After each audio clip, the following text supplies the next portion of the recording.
So late Friday night of a 3-day weekend, the Nevada legislature introduced SB 509, which is the bill to build a baseball stadium in Las Vegas on the Strip, presumably for the Oakland Athletics. Here's everything you need to know because everything happened over the course of a 3-day weekend, including Memorial Day. The bill was introduced Friday night. The bill was heard on Monday. Now, I reached out to the Nevada Independent's Tabitha Mueller, who's done a fantastic job documenting all of this. She says that's totally normal, not done under the cover of a 3-day weekend. It's just that the legislative session closes Monday, June 5th. They had to get something done in time. They're running out of time quickly. Interestingly enough, the bill first got a hearing on Monday. It may not get a vote until next Monday because they have to pass a state budget before they will even vote on this bill. So at this point, it's a waiting game. And we'll see if the Republicans and the Democrats in Nevada can get a state budget hammered out, or if this thing might all end up dragging into a special session. Here's some quick details from the Monday meeting. First slide that I found pretty interesting was this one. It says that they're planning on having 95 ticketed events per year at this ballpark. It seems awfully low, considering the A's are going to be playing 81 of them. Interestingly enough, it says here 82 A's games. I don't know if they're factoring in an exhibition game or maybe a one-game wildcard playoff loss, which we've gotten quite used to out here in Oakland. 5 concerts, 3 other sporting events, 5 community events, TBD, lots of logos involved there. An interesting slide. Doesn't seem like they're going to get a whole lot of use out of the ballpark, but they're going to need to sell out all those other events to bring up the average attendance because they're saying this ballpark needs to see 2.5 million seats sold in order to help the numbers check out. Interestingly enough, during the meeting, consultant for the A's and a guy that was on Governor Lombardo's transition team, Jeremy Aguero, said that Major League Baseball has not yet decided if they're going to waive their relocation fee. If the state of Nevada can get a public-private partnership that is acceptable to Major League Baseball, to everyone, that the relocation fee that would be traditionally provided from a team moving from one location to another would potentially be waived. They have not said that yet. They're talking about meeting next month, and I think that's certainly something that we all should hope for. So it is likely Major League Baseball owners meet this summer and end up approving a relocation of the Oakland Athletics to Las Vegas. Are they going to waive that relocation fee? I don't know why they would, but it sounds like Rob Manfred is pretty confident they're going to do that. Otherwise, why would he even put it out there in the first place? Again, I just don't see why the other California teams, the Dodgers, the Angels, the Padres, would do this, giving the Giants the entire Northern California market. I also don't understand why the Arizona Diamondbacks, who are pretty close to the Las Vegas market, would want this. The Dodgers, by the way, are also probably the most popular team in Las Vegas. They're going to lose some market foothold there to the A's if they move in and become the home team.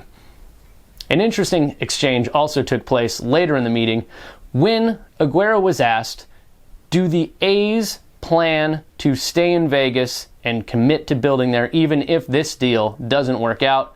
He said this. Is it the A's plan B to stay in Oakland? Senator Harris, for the record, Jeremy Aguero, they've never indicated as such.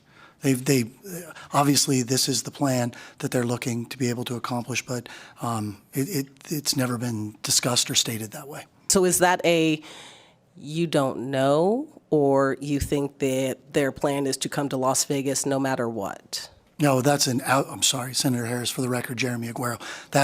I don't know. Okay. Right now they're working hard with Major League Baseball and all the constituents that have worked with this on a plan. If this plan doesn't work, they've got to start developing a new plan.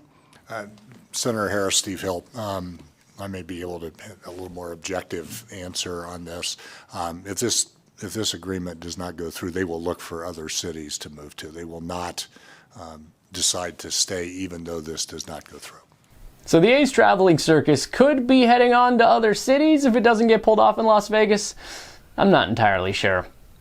I think at this point, everything you're seeing is a leverage play in order to just get the A's deal in Vegas done. Remember, here originally they said that they were going to build at Howard Terminal, but they needed the Oakland Coliseum site as a plan B. Then later they said there was no plan B. It was Howard Terminal or bust. and then we see what's going on now in Las Vegas. They like to make it seem like this is the deal that has to happen or else. But there could also, I think, be any other development idea for this site, if this were not in play, would likely probably bring in as much or more than the Tropicana does in its current state. It's kind of the A's of the Strip. So I just wanted to put Make sure that out that there. we stay respectful in this committee. Absolutely, Madam Chair. I apologize. The A's of the Strip. Maybe that'll be a good marketing slogan if they actually get this thing pulled off. But it is a good point. The Tropicana site is right in the middle of the Strip. Anything new you build there and renovate there is going to be just fine. You don't need to hand a bunch of money to Major League Baseball to put a stadium there. It really should be the other way around. Major League Baseball should be begging Las Vegas for that free land on the Strip. So it's pretty interesting. It was kind of funny, too. The A's tore down their roster. Lowest payroll. Worst team in baseball. If they just put forth some actual effort to keep the team together and win, this whole process would be so much easier. They wouldn't be a laughingstock going into one of the most important votes in the team's history. But here we are.